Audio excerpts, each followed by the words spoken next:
जब तक इंसान कंपटीशन की जगह कंपैशन को गले नहीं लगाएगा तब तक प्रॉब्लम बढ़ती ही रहेगी। जब तक इंसान अपने आप को इस पृथ्वी से अलग समझेगा, जो कि वो है नहीं। साइंस भी यही कहती है कि बिग बैंग हुआ, एक चीज से ही सब आए हैं। स्पिरिचुअलिटी भी यही कहती है कि एक से ही सब जग उपजा है, सब एक ही है, कहीं ना कहीं आपस में जुड़ा हुआ है। पर जो हम कर रहे हैं उसमें हम जिससे आए हैं उसी को नुकसान कर रहे हैं। इंसान की हर चीज़ प्रकृति के लिए ख़राब करने वाली है। पेंसिल से लेकर हेलीकॉप्टर तक, बॉम्ब, टीवी, फ्रिज, कुछ भी बना लो आप, उससे वो इन्वायरमेंट को नुकसान कर रहा है। जल, पृथ्वी, आकाश, सबको नुकसान कर रहा है। यही कारण है कि कलयुग है। यही कारण है कि आप जो आसपास देख रहे हैं ना चीज़ें, और जब तक वो कंपैशन की तरफ नहीं जाएगा, प्रेम की तरफ नहीं जाएगा, जब तक हम एक दूसरे का ख्याल रखना नहीं सीखेंगे, चीज़ें आगे नहीं बढ़ेंगी। पर कभी कभी ऐसा होने के लिए कुछ बुरा होना होता है, कुछ बड़ा होना होता है, कुछ परिवर्तन आने होते हैं, और वही हो रहा है। वही हो रहा है 29 मार्च के बाद। हालांकि ये जो वीडियो है वो अप्रैल का है, कर्क राशि के लिए, उस पर हम बिल्कुल पूरी ध्यान देंगे, बातें करेंगे। पर 30 तारीख से हिंदू नववर्ष शुरू हो रहा है, उसकी आपको बहुत बहुत शुभकामनाएं हो। 30 तारीख को नवदुर्गा का पहला दिन भी है आपका। हमारा नया साल तो 30 को ही होता है, हालांकि वो बात अलग है, हम लोग मनाते 31 दिसंबर को ही हैं, पर रियलिटी यही है। और उसी दिन आपका अमावस्या होगी, सूर्य ग्रहण होगा, प्रेत या श्रापित या फिर पिशाच योग बनेगा मीन राशि में, आपके नवम भाव में, कर्क राशि के लिए। इसके साथ साथ धूर्त योग बनेगा, जिसको हम शनि बुध से जोड़ते हैं। पितृदोष जो कि सूर्य और शनि का है। विक्षिप्त योग जो चंद्रमा और बुध का है। ग्रहण मतलब राहु सूर्य, राहु चंद्रमा, ये ग्रहण है आपका। प्रेत श्रापित की बात, विष योग शनि और चंद्रमा का। पहले दिन इतने सारे गुप्त संबंध योग राहु शुक्र शनि वगैरह का है। और खप्पर योग मतलब इस साल के राजा और मंत्री दोनों ही सूर्य हैं। तो आप कहोगे यार अच्छे समय की शुरुआत हो रही है और साल बुरा है। एक्चुअली परिवर्तन हमेशा हमको ना दुख देता है। तो ये अपीयरेंस है कि कैसा अपीयरेंस होगा उसके बारे में है ना, कि रियलिटी। जा तो हम ऊपर ही रहे हैं, कॉन्शियसनेस ऊपर जा रही है, चेतना ऊपर जा रही है। जब पृथ्वी, ये जो हमारा सोलर सिस्टम है, वो जो ब्लैक होल है जिसके चारों तरफ हमारा सोलर सिस्टम चक्कर काट रहा है, उसके पास जाता है ना, तो चेतना ऊपर जाती है और युग ऊपर की तरफ जाते हैं। ऐसे समझ सकते हो। जब वो दूर जाता है तो युग पीछे की तरफ, कल युग की तरफ जाते हैं, तो हम आगे की तरफ जा रहे हैं। पर जब भी चेंज आता है वो हमेशा ड्रामेटिक होता है।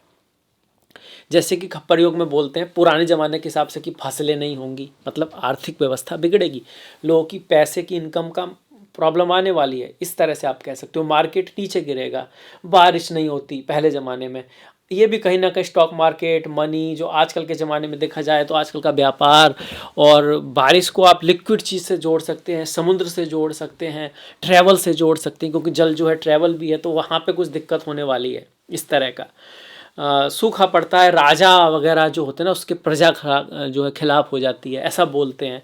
तो आजकल के ज़माने में आप कहोगे जो गवर्नमेंट हैं ये बदल सकती हैं, विद्रोह हो सकते हैं यूरोप में, अमेरिका में, इंडिया में, रशिया में, कहीं भी, मतलब पॉसिबिलिटी है संसार में इस तरह की चीज़ें होंगी। ये सब होने वाला है। एसिनेशंस मतलब बड़े बड़े लोग, अच्छे लोग भी मर सकते हैं किसी उसमें, ऐसा नहीं है, क्योंकि ये तो चक्र है। मृत्यु तो इन अ वे पार्ट ऑफ द लाइफ है, सभी की होनी है, एक बार ही होनी है। तो ऐसा नहीं कुछ बहुत बड़ी चीज़ होती है। पर हाँ, वो कुछ ऐसे लोग जो जिन्होंने महान क्रांति की, वो जैसे कि मार्टिन लूथर किंग 68 में उनका जब एसिनेशन हुआ था, आप कह सकते हो उस समय इस तरह से के ग्रह थे आपका जो अभी बन रहे हैं। ये हुआ था 4 अप्रैल 1968 6:01 के करीब। और उस समय भी केतु जो थे वो कन्या में थे। उस समय भी राहु, शनि, बुध, सूर्य और शुक्र, ये 5 ग्रह जो थे वो मीन में थे। चंद्रमा यहाँ पर नहीं थे, आप ऐसे कह सकते हो, चंद्रमा यहाँ पर नहीं थे, तो ये कारण है। और उस समय जो गुरु थे वो सिंह राशि में थे, अब जो गुरु हैं वो वृषभ राशि में है। तो गुरु का वृषभ राशि में होना कहीं ना कहीं ये कह रहा है कि बाद में तो हम शायद पॉजिटिविटी की तरफ ही जा रहे हैं, क्योंकि गुरु जो है वो अच्छे नक्षत्र में है, रोहिणी नक्षत्र में है, जो चंद्रमा का प्रिय नक्षत्र है। पर चूंकि देव गुरु राक्षस की राशि में है, तो कुछ उतार चढ़ाव के बाद मेटेरियल पॉइंट ऑफ व्यू से भी काफ़ी बड़े परिवर्तन जो हैं संसार में आने वाले हैं। आपके लिए क्या होगा, कर्क राशि के क्या लिए क्या होगा, वो सारी बात करते हैं। देखिए कर्क वालों के लिए 9th में बढ़ रहा है तो धर्म का भाव है, पिता का भाव है, गुरु का भाव है, भाग्य का भाव है, हायर एजुकेशन का भाव है, आपका दूरदृष्टि का भाव है, पितरों का भाव है, उसमें इतने सारे ग्रह आ रहे हैं। तो इन सारी चीज़ों में ध्यान रखना है, केयरफुल रहना है, पूरे महीने रहना है, पूरे अप्रैल आपको, वैसे तो मई तक 18 तक, जब तक कि राहु यहाँ से आपके अष्टम में चले नहीं जाते। अष्टम में भी राहु अच्छे तो नहीं होते, पर फिर भी जब तक ये साथ में है ना, राहु शनि, ये दोनों एक नक्षत्र में है आपके, राहु और शनि, पूर्व भाद्रपदा, ये 3 ग्रह बुध सूर्य और शुक्र। सूर्य तो ट्रेवल भी करेंगे, 15 के बाद आपके यहाँ पर पहुँच जाएंगे, 14 तारीख को आप कह सकते हो कि उच्च के हो जाएंगे, मेष संक्रांति होगी, बड़ी बात है। पर साल के पहले दिन जो है ये तीनों एक में है, उत्तरा भाद्रपदा जो लक्ष्मी का नक्षत्र है, और जो चंद्रमा है वो आपके रेवती नक्षत्र में, जो स्पिरिचुअलिटी, अध्यात्म, मोक्ष, मुक्ति का होना, एक चीज़ की समाप्ति, नई चीज़ की शुरुआत होना, इस तरह का है। पर आपके लिए धर्म के भाव में हो रहा है, तो मेनली स्पिरिचुअलिटी, अध्यात्म, पिता, गुरु, टीचर्स, ये इस पे आपको बहुत ध्यान देना है। बॉस, अपने से जो बड़े हैं वो, उनको ओबे करना, धर्म, ध्यान रखना कि आप धर्म के रास्ते पर हो, सही रास्ते पर हो या नहीं हो। आप नहीं हो, मैं नहीं हूँ, हम दोनों एक ही हैं। जब तक ये भाव नहीं आता कि हम सब उसी ईश्वर की संतान है या हम सब में वही ईश्वर है, तब तक प्रेम हो नहीं सकता, तब तक कंपैशन आ नहीं सकता, तब तक कंपटीशन जा नहीं सकता। तो ये प्रेम होना चाहिए उसके बावजूद भी, क्योंकि आपके मन में ये बात है, सबके मन में बात हो ज़रूरी नहीं है। तो बुद्धि के अनुसार, व्यावहारिकता के रूप से ध्यान रखना आप कह सकते हो। जैसे कि हम बोलते हैं कि भाई किसी का फ़ोन आए तो आप उसके पिन, एटीएम, मतलब उसको पिन मत बताओ, ये मत बताओ, तो वो समझदारी है, पर उसमें नफ़रत नहीं है। आपका मतलब, कम से कम आपका उद्देश्य तो दूसरों को आगे बढ़ाना ही है, अच्छा करना ही है, और उस आगे बढ़ाता है जो, वो भी सफल होता है। जो कुछ अच्छा करता है वो भी सफल ही होता है, उसको भी फेम मिलती है, नाम तो उसको भी मिलता है। पर वो कंपैशन अगर आपके अंदर रहेगा तो ना आप भौतिक तौर पर तो तरक्की करोगे ही, समझदारी के साथ आप शारीरिक तौर पर, मतलब आपका स्वस्थ रहोगे, आपके रिश्ते भी बढ़िया रहने वाले हैं ये। और कहीं ना कहीं दुनिया उस तरफ जा रही है। जो लोग किसी को पकड़ने में, नियंत्रित करके, उसको धोखा दे के या दिखा के कुछ और करके कुछ, इस तरह के देश भी बदलेंगे, इस तरह की संस्थाएं भी बदलेंगी, और इस तरह के व्यक्तियों को भी धीरे धीरे सिचुएशन ऐसी बनेगी कि वो फंसेंगे। और जो प्रेम में विश्वास करते हैं, जो सभी की सफलता में विश्वास करते हैं, जो सभी का केयर रखना चाहते हैं, कहीं ना कहीं इसी तरह की संस्थाएं, देश और संस्कृति जो है आगे बढ़ने वाली है। अब यहाँ पर धूर्त योग, मतलब शनि और बुध का योग, पर आपके लिए शनि जो है वो 6ठे और अष्टम के मालिक हैं, और बुध जो है वो आपके यात्राओं के, ट्रैवल के, इन सब के मालिक है। तो इनका संयोग ये होना है कि यात्रा करते वक्त आपको ध्यान रखना है, ट्रैवल करते वक्त आपको ध्यान रखना है। कोई भी सामान, मतलब अपना सामान, डॉक्यूमेंट्स वगैरह सब देख के, अगर आप ट्रैवल वगैरह करते हो तो वहाँ कुछ उतार चढ़ाव रह सकता है। मैरिज लाइफ में आपके स्पाउस या पार्टनर की लाइफ में कुछ उतार चढ़ाव रह सकते हैं। बिजनेस में भी आपको खासा ख्याल रखना है। अगर आपका बिजनेस फॉरेन लैंड से, न्यू टेक्नोलॉजी से जुड़ा है तो थोड़ा बेटर रहेगा, क्योंकि राहु के साथ है। अदरवाइज शनि और राहु का जो श्रापित योग कहिए आप उसको, है ना, या फिर आप उसको पिशाच योग कहिए, वैसे केतु मंगल का होता है, और पर उसका जो वो है वो आपके लिए बहुत ज़्यादा पॉजिटिव नहीं है, तो वो ध्यान रखना है हमको। विष योग, मन को पॉजिटिव रखें, मन को ध्यान, प्रभु के ध्यान में लगाएं, ईश्वर के ध्यान में लगाएं, ज्ञान के ध्यान में लगाएं, नॉलेज के ध्यान में लगाएं। जो ऊपर के चक्रास होते हैं आपके, देखिए नॉलेज जो है, जिस तरह का कम्युनिकेशन मनुष्य कर सकता है, जीव नहीं कर सकते। तो ये हमारे पास ही है चीज़ें। कंपैशन जिस तरह का सबके लिए मनुष्य के पास है, वो जानवरों के पास नहीं। तो ऊपरी चीज़ों पर ज़्यादा ध्यान दें। नीचे के जो चक्र होते हैं, जैसे सर्वाइवल का चक्र है आपका, फूड, खाना और सोना और स्लीप, ये जो है ये नीचे की चीज़ें हैं, जिसमें कि आपका संभोग है, ये सहवास है, ये सब चीज़ें हैं। तो ये जानवरों की प्रकृति, इससे भी नीचे होता है। इंसान इससे नीचे भी जा सकता है। हमारे शास्त्रों में लिखा है कि हमारा जो भूलोक है वो कहीं ना कहीं बीच में है। इसके नीचे भी बहुत सारे लोक हैं, जैसे कि अतल, वितल, सुतल, तलातल, महातल, रसातल, पाताल, लौक, पता नहीं क्या क्या है।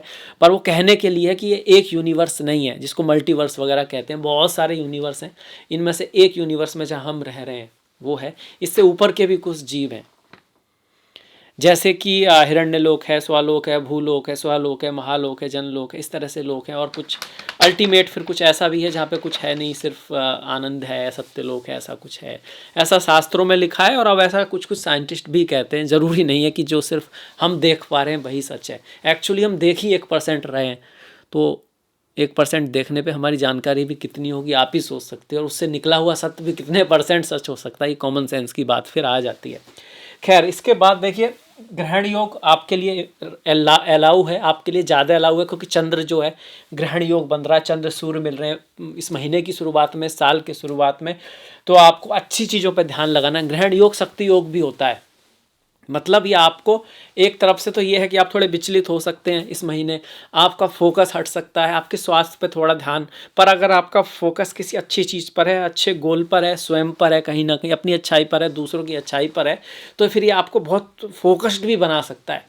यहाँ पर जिसको बोलते हैं कि साथ में कौन है आपके, आपकी थॉट्स कैसी हैं, क्योंकि वही आपके साथ में है ना। आप देख क्या रहे हो, वही आप सोचोगे जो देख रहे हो। आप सुन क्या रहे हो, आपके दोस्त कैसे हैं, आपके फ्रेंड्स कैसे हैं, आपकी सहेलियां कैसी हैं, आपका स्पाउस कैसा है, आप कैसे लोगों से बोलते बैठते हो, उसका बड़ा इंपॉर्टेंट हो जाता है जब ये योग बनता है राहु चंद्रमा का। क्योंकि चंद्रमा बड़ा पानी की तरह है, एक बूंद स्याही भी पड़ जाए तो वो नीला हो जाता है। तो उस पर ना सोबत का बड़ा असर पड़ता है। एक आप ये कह सकते हो, अच्छी सोबत मिल जाए तो बहुत ऊपर उठा सकती है ये साल आपको। पर अगर आपने गलत डायरेक्शन ले ली तो थोड़ा दिक्कत हो सकती है। चंद्रमा में आईना की तरह होता है, चंद्रमा पानी आईने की तरह होता है। जब वो स्थिर होता है ना, तभी उसमें कुछ दिखता है। जब उसका एक लक्ष्य होता है तभी वो कुछ कर पाता है। तो ये चीज़ आपको बहुत ध्यान में रखनी है कि मन को भटकाना नहीं है अपने गोल से, और गोल हमेशा अच्छा ही होना चाहिए, शुभ ही होना चाहिए, अपने लिए भी, सोसाइटी के लिए भी, सबके लिए भी। अदरवाइज आप भौतिक रूप से अच्छा कर भी लोगे तो स्वास्थ्य में और रिलेशंस में और आसपास आपके दिक्कत रहेगी। पर अगर आप अच्छे तरीके से कुछ करोगे तो आपको बहुत लाभ रहेगा लाइफ में। बाई चांस अगर अच्छा करते हुए भी लाइफ में दिक्कत चल रही है तो वो भी धीरे धीरे समाप्त होगी। अब जब हम ज्योतिष देख रहे हैं तो कर्म को ही आधार बनाना पड़ेगा, और कोई रास्ता नहीं है। ज्योतिष है ही उसी के लिए जो कर्मा में विश्वास करता है। सारे ग्रह जो घूम रहे हैं वो हमारे कर्मों की वजह से ही घूम रहे हैं। संसार कर्मों से ही चल रहा है, कर्मा ही संसार को चला रहे हैं, आप ये मान लीजिए। अब इसके बाद राहु और सूर्य भी रहेंगे, तो बॉस के साथ, गुरु के साथ, टीचर के साथ थोड़ा ध्यान रखना है। माता के साथ, चंद्रमा माता भी है, शुक्र है, इसको बोलते हैं गुप्त संबंध योग, या ऐसा बोल सकते हैं कि संबंधों के मामले में हमको ध्यान रखना है। अब चूंकि 9th में आ गया तो ये संबंध मेनली गुरु, टीचर, हायर एजुकेशन वहाँ पे आ जाते हैं। पर हाँ, राहु शनि साथ में है, शुक्र साथ में आ रहे हैं तो संबंध होते हैं। पर वो कभी हमेशा बुरा हो जरूरी नहीं है, क्योंकि आपके लिए शुक्र जो है वो लाभ के स्वामी हो गए, है ना। शनि जो है वो सप्तम के स्वामी हो गए, तो आपको लाभ भी करा सकता है, आपके संबंधों से आपको लाभ भी हो सकता है। ये आपको देखना होगा कि कैसा है। और राहु जहाँ एक तरफ अनलॉफुल या out of the box thing दिखाते हैं, तो वो कहीं दूसरी तरफ आपका नए ज़माने के हिसाब से टेक्निकल नॉलेज भी दिखाते हैं, न्यू नॉलेज भी दिखाते हैं। कुछ ग्रह जो पहले ज़माने के हिसाब से बुरे थे अब कुछ अच्छे हो गए, जैसे आईटी आ गया, एआई आ गया है आपका, है ना, डाटा साइंस वगैरह आ गया। इनको बहुत सारे ऐसे ग्रह दिखाते हैं, जैसे कि शनि है, मंगल है, राहु है, जो पहले बुरा मानते थे उनको, पर आज के ज़माने के हिसाब से वो चीज़ें अच्छी हो गई, या कि कुछ ऐसी चीज़ें आ गई जो उनसे जुड़ी हुई हैं। तो उस मामले में ये आपको पॉजिटिविटी भी दिखा रहा है। विष योग, शनि और चंद्रमा का, पॉजिटिव रहिए। भगवान शिव ने विष धारण किया था, दूसरों को उन्होंने अमृत दिया था। आप ये भी कह सकते हो उन्होंने विष धारण किया तो दूसरे अमृत ले पाए। तो ऐसा आपको दुनिया में बनना चाहिए। इस साल आपको थोड़ा बहुत गिविंग होना पड़ेगा, देने वाला होना पड़ेगा, ना कि लेने वाला। अगर आप देने वाले होंगे लाइफ में, केयर करने वाले होंगे, तो आप भी ऊपर जाओगे और आपके आसपास भी लोग ऊपर जाएंगे। और ये महीना तो खासकर है ही, इस महीने में कोई बहुत बड़ा डिसीजन ना लें। जो चला आ रहा है उसको मेंटेन करने के लिए कुछ चाहिए तो ठीक है, पर एकदम से कुछ नया ना करें, ये सही रहेगा मेरे ख्याल से। क्योंकि ग्रहण है, अमावस्या है, ये इतने सारे योग बन रहे हैं। ये भी है खप्पर योग, वही सूर्य और सूर्य के वाला है कि ये सभी के लिए खप्पर योग की साल उतार चढ़ाव वाला है। श्रम आ सकते हैं आपके, है ना, सूखा पड़ सकता है, एक्सीडेंट हो सकते हैं इस साल, ज्वालामुखी फट सकते हैं। कई बार चीज़ें आपके हॉरोस्कोप से अलग भी होती हैं। आप ऐसे समझ सकते हो, जब कोरोना आया तो जितने भी लोग थे जिनका टूरिज्म का बिजनेस था सबका ठप हो गया लगभग, क्योंकि टूरिस्ट ही नहीं जा रहे थे। तो आप क्या समझते हैं, पूरी दुनिया में सबके चार्ट एक साथ खराब हो गए? नहीं, ऐसा हर बार नहीं होता है। कई बार बड़ी चीज़ें, बड़ा परिवर्तन आप पर भारी पड़ जाता है। तो ऐसे में निराश होने की आवश्यकता होनी है। समय के साथ साथ अगर आपके चार्ट में, आपके जन्म पत्री में अच्छे योग हैं तो चीज़ें बेहतर हो जाती हैं। ये सिर्फ गोचर है, इससे डरना भी नहीं है। हो सकता है आपकी बहुत अच्छी दशा महादशा चल रही हो, तो उस केस में कुछ बहुत नेगेटिव होगा नहीं। फिर भी मीन राशि में अष्टक वर्ग में देख सकते हैं कितने पॉइंट हैं और यहाँ पर कैसे ग्रह बैठे हैं। अगर यहाँ पर बुध और शुक्र बैठे हैं तो आपके लिए फिर अच्छा ही है, फिर तो ये लक्ष्मी नारायण योग बन जाएगा, उसका रिजल्ट आपको ज़्यादा मिलेगा। अगर यहाँ राहु शनि वगैरह हैं तो थोड़ा सोच सकते हैं। फिर एक परिवर्तन आएगा 14 तारीख के बाद। 14 तारीख के बाद जब सूर्य यहाँ आ रहे हैं तो आपके लिए चीज़ें बेहतर हो रही हैं। जॉब मिल सकता है, नाम हो सकता है, धन आ सकता है, फैमिली के थ्रू आपके लिए कुछ अच्छा रह सकता है। रिलेशनशिप वाइज हम देखें तो इस महीने आपका जो पंचम है, पंचमेश है, वो नीच का रहेगा आपका। तो ये जो 3 तारीख को ही हो जाएगा। तो रिश्तों में, प्यार में हमको थोड़ा सा ध्यान रखना है, गुस्से वगैरह से थोड़ा बच के रहना है, मंगल के नीच के होने की वजह से। आपका योग कारक ग्रह है ये जो मंगल है, चूंकि वो आपके दशमेश और पंचम का स्वामी है, लग्न में आ रहा है, तो आपको ये तो पता रहेगा क्या करना है, सही डायरेक्शन मिल सकती है। पर एकदम से आप कहोगे कुछ ना कुछ उसमें ऐसा रहेगा कि कुछ चीज़ें हैं जो आपको पीछे खींच रही हैं। आपको पता तो है कि क्या करना सही है, पर कैसे करें ये समझ में नहीं आए, ऐसी चीज़ें रह सकती है। तो उस वजह से इरिटेट नहीं होना है, पेशेंस के साथ, प्लानिंग के साथ प्रयास करना है, दूसरों को साथ में लेके चलना है, कहीं ना कहीं लड़ाई झगड़े से बच के रहना है। क्योंकि मंगल की चौथी दृष्टि चौथे भाव पर, मतलब घर की शांति पर, माता पर, और 7वीं दृष्टि जो है सीधे पत्नी के भाव पर पड़ रही है। तो पति पत्नी के बीच में, दोस्तों फ्रेंड्स के बीच में, पार्टनर्स के बीच में आप कहीं ना कहीं एक बैलेंस बना के चले तो अच्छा रहेगा। शनि तो एक तरह से आपकी ढैया समाप्त हो रही है 2.5 साल बाद, तो बड़ा परिवर्तन है, अच्छा ही परिवर्तन है। भाग्य के भाव में ग्रह आना ठीक ही है, इतना बुरा नहीं है, अच्छा ही है। इनमें से कुछ ग्रह अच्छे भी हैं, जैसे कि बुध और शुक्र जो है वो आपको फॉरेन से, विदेशों से कुछ अपॉर्चुनिटी ला सकते हैं। उसकी शुरुआत अब होगी और रिजल्ट आते आते मई तक लग सकता है, जब गुरु जो है खुद फॉरेन के भाव में जाएंगे। गुरु की स्थिति अच्छी बनी हुई है, पंचम भाव को देख रहे हैं, मतलब मैरिज लाइफ में, शादी में। अगर आप ज्ञान से काम लोगे, दूरदृष्टि से काम लोगे, जल्दबाजी में नहीं रहोगे, तो आप उनको संभाल पाओगे। वहीं गुरु 1 2 3 4 5 सब केतु को देख रहे हैं, ये भी ग्रह केतु को देख रहे हैं। छोटा भाई बहन की लाइफ में कुछ बड़े परिवर्तन आ सकते हैं। आपका कम्युनिकेशन पे आप बहुत विशेष ध्यान रखना है। कुछ लिख रहे हैं, कुछ राइटिंग कर रहे हैं, कुछ बुक पब्लिकेशन कर रहे हैं, कुछ ऐसा काम जो आपने बनाया है और वो दुनिया में जा रहा है, तो उसके ऊपर आपको विशेष ध्यान रखना है।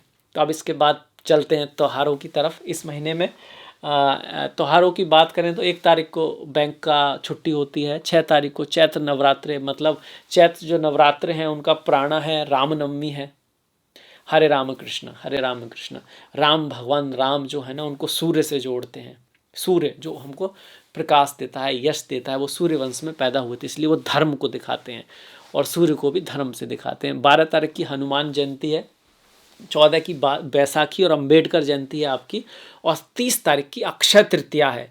आप ये कह सकते हो 30 अप्रैल के बाद फिर चीज़ें थोड़ा पॉजिटिविटी की तरफ जाएंगी। सूर्य जो है यहाँ उच्च के हो जाएंगे, तृतीया को चंद्रमा भी आपके उच्च के होंगे, तो एक अच्छे दिन की शुरुआत होगी। इस दिन चैरिटी करना, कुछ काम की शुरुआत करना, सोना वगैरह खरीदना, दान वगैरह करना, किसी की सेवा वगैरह करना, कुछ भी अच्छा करना, अच्छी चीज़ की शुरुआत करना अच्छा माना जाता है। वहीं व्रतों की बात करें तो 12 तारीख को चैत्र पूर्णिमा, 8 तारीख को कमाधा एकादशी, 24 तारीख को वरुथिनी एकादशी। ओम नमो नारायणाय, ओम नमो भगवते वासुदेवाय। 10 और 25 का प्रदोष व्रत है और 26 तारीख की शिवरात्रि है। चिदानंद रूपा शिवोहम शिवोहम, ओम नमः शिवाय। देखिए ईश्वर तो एक ही है, जो सदाशिव हैं, जो महाविष्णु हैं, वो एक ही हैं, वो सेम ही है ना। और बाकी एक व्यवस्था है कि वो एनर्जी किस किस तरह से रोल प्ले कर रही है। जब वो क्रिएट करती है तो उसको ब्रह्मा बोल देते हैं, जब वो पालन करती है तो विष्णु हो जाता है, जब वो किसी चीज़ का कह सकते संहार जो जरूरी है क्रिएशन के लिए या प्रोलॉन्गेशन के लिए, तो उसको शिवा बोल देते हैं हम। और वास्तव में एक ही एनर्जी है, पर है भी और नहीं भी है, अद्वैत, दो नहीं है। इसके बाद आपका 16 तारीख की संकष्टी है, 27 की अमावस्या है, बैसाखी की अमावस्या, और 14 तारीख की मेष संक्रांति है। सूर्य जो है उच्च के हो रहे हैं, ये एक बड़ी बात हो रही है आपके लिए खासकर, क्योंकि सूर्य जो है आपके मतलब धन के स्वामी है ना, पैसे के स्वामी है, फैमिली के स्वामी है। और दसम भाव मतलब करियर में कुछ आपका बहुत पॉजिटिव, बहुत अच्छा होने की संभावना खुद से बन रही है, आपको नहीं क्रिएट करनी है। कब? जब 14 तारीख के बाद जो सूर्य दशम में आ रहे हैं। तो ये था मेरी तरफ से कर्क राशि के लिए बहुत बड़ा परिवर्तन, एक नए साल की शुरुआत, और आशा है सब कुछ आपके लिए अच्छा हो, बढ़िया हो। इसी के साथ मैं वीडियो समाप्त करता हूँ। अगर पसंद आया है तो लाइक कीजिएगा, कमेंट कीजिएगा। आपसे मुलाकात होगी नेक्स्ट वीडियो में। तब तक के लिए अपना ख्याल रखें। नमस्कार, धन्यवाद।